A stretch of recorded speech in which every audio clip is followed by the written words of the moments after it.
Pemirsa, putusan MK berpotensi mengubah peta pilkada tahun ini. Selain mengubah syarat pengajuan calon oleh partai politik, putusan MK juga akan menegaskan aturan batas usia minimal calon kepala daerah. Dan berikut kami rangkum informasinya untuk Anda pemirsa.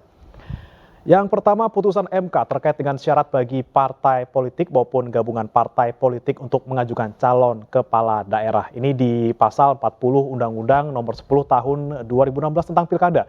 Sebelumnya ada syarat jumlah kursi di DPRD yang menjadi syarat mutlak bagi partai politik untuk mengajukan calon kepala daerah.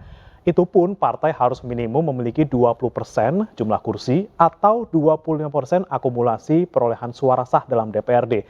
Namun setelah putusan MK, partai politik bisa mengajukan calon tanpa harus memiliki kursi di DPRD. Syaratnya hanya berdasarkan suara sah minimal yang jauh di bawah 25%. Berapa angkanya? Nah, khusus untuk calon gubernur dan juga wakil gubernur untuk provinsi yang memiliki jumlah DPT dari 0 sampai dengan 2 juta jiwa. Ini angkanya minimal harus memiliki 10% suara sah. Ini contohnya, ini ada Kepulauan Riau, kemudian Bengkulu, Kalteng, Sulut, Maluku, dan juga Papua. Dan berikutnya kalau untuk provinsi dengan jumlah DPT mencapai 2 sampai dengan 6 juta jiwa, syarat minimal suara sahnya adalah 8,5%. Contohnya ada di Aceh, kemudian di Yogyakarta, Kalimantan Selatan, Bali, Nusa Tenggara Timur, dan juga Nusa Tenggara Barat.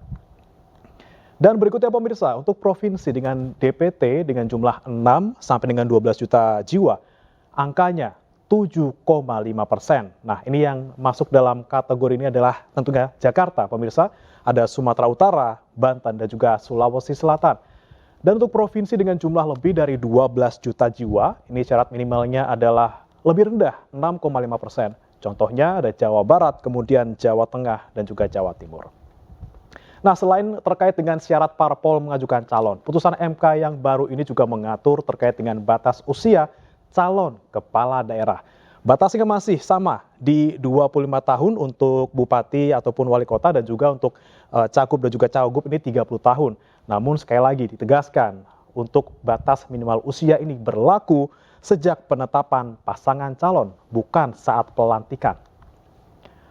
Kemudian dampaknya apa pemirsa? Yang pertama terkait dengan pasal 40 Undang-Undang Pilkada, ini putusan MK membuka peluang Anies Baswedan untuk maju dalam Pilkada Jakarta. Di tengah pupusnya harapan Anies karena tidak jadi didukung oleh Nasdem, PKS, dan juga PKB, ini menjadi angin segar bagi Anies untuk bisa diusung oleh partai lain. Dan untuk hal ini tentu saja PDIP. Karena dampak dari putusan ini, PDIP bisa mengusung calonnya sendiri tanpa harus berkoalisi. Merujuk pada hasil Pileg DPRD Jakarta 2024, PDIP punya 14,01% suara, jauh di atas batas minimal 7,5%.